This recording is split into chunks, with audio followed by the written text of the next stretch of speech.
I'm not really that alarmed about the situation at the El Paso airport. I understand it's being reopened. It was closed for a very short period of time.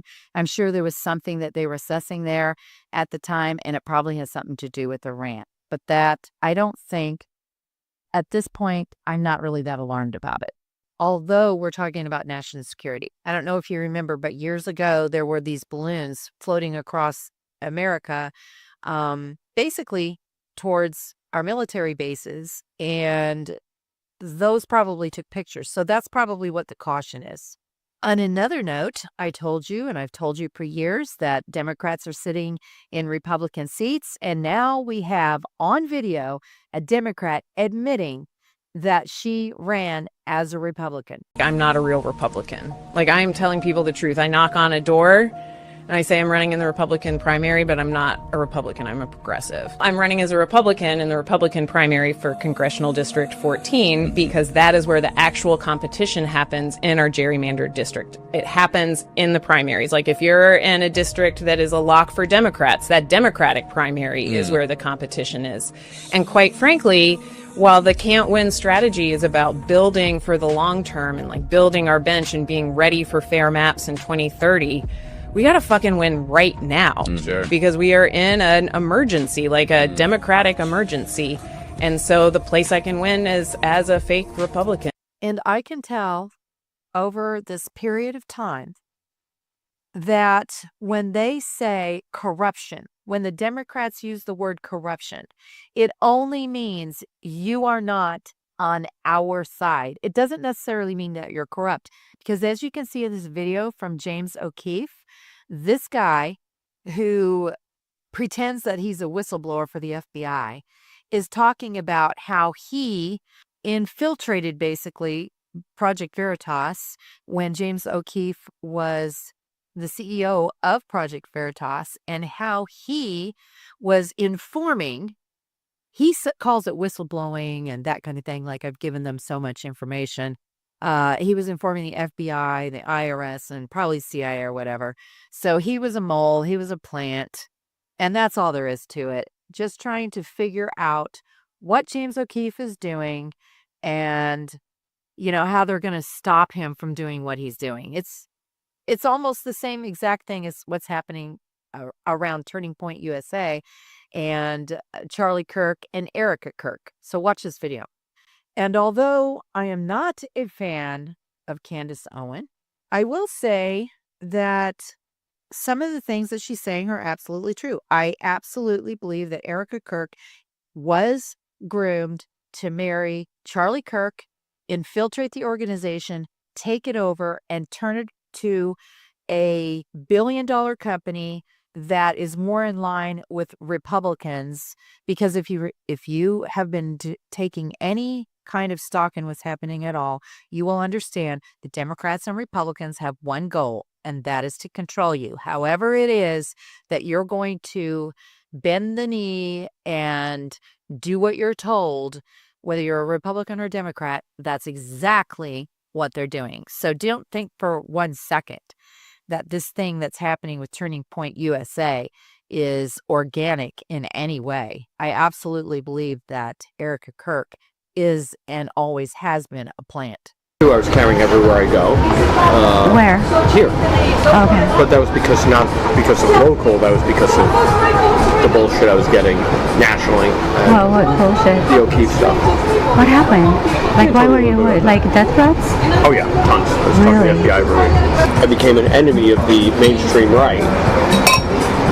I helped build a lot of these people. Gavin Waxman, New York Republicans, Benny Johnson. I used to host him all the time. Charlie I've known since he was 19. I dislike Charlie because he was totally corrupt. Even the righties, they're corrupt. I also have to show you this video of this ridiculous sheriff, which tells you everything that I have been saying about the sheriffs and the law enforcement, the dumbing down, the absolute ineptness that we're finding in law enforcement. And this is supposed to be somebody who is a decorated sheriff, has no clue about what branch of government he's under, and doesn't even know what the branches of government are. If I were to classify your position as the highest law enforcement officer in the county, would that be a fair description?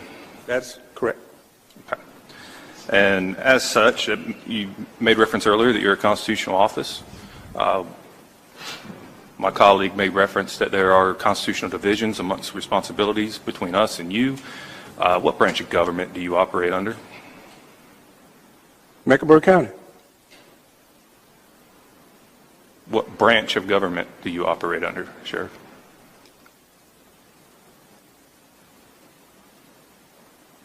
Constitution of the United States. Correct. That is what establishes the branches of government. I'm asking which branch you fall under. Mecklenburg County. I'm a duly sworn Mecklenburg County Sheriff. We answer to the people of Mecklenburg County. This was not where I was anticipating getting stuck. Are you aware of how many branches of government there are? No. Okay. For the sake of debate, I will move on and say there are 3 branches of government: legislative, executive, judicial. Of those 3, which do you believe you fall under? I believe I fall under the last one. Would you say it to me? Judicial. Okay. You are incorrect, sir. You fall under the executive. That was a totally ridiculous, Sheriff. And I hope if you are in that particular county, you get a different sheriff. You should be doing everything you can to get this guy out of office. I'm just going to say a super quick word about what's going on around the country. All this stuff with ICE is just a distraction from the voting system, from trying to take over different entities. You know, I've said before that I'm not all in on Trump, and I'm still waiting for the other shoe to drop. Maybe it never will. But at this point, I think you've got to be very well aware of what's going on around you, because things could change very quickly. I want you to watch this video because this guy is testifying about the voting system, and there's over 37,000 people who voted, and they're dead. I witnessed personally. The following are only a few of the most egregious items witnessed. I was not allowed to perform my job, and from what I observed, were any of the GOP challengers in accordance with Michigan laws. We were constantly prevented from getting close enough to see what was going on with the with respect to the ballots. Procedures were not being properly followed. When we brought these to the attention of the supervisors, our concerns were dismissed and ignored. We observed ballots being backdated from 11/4 to 11/2, and data being entered into the computers for these mail-in ballots. Poll workers were entering ballot information from new mail-in ballots, including dates of birth of 1/1/1900, into the electronic poll books and processing those ballots for tabulation.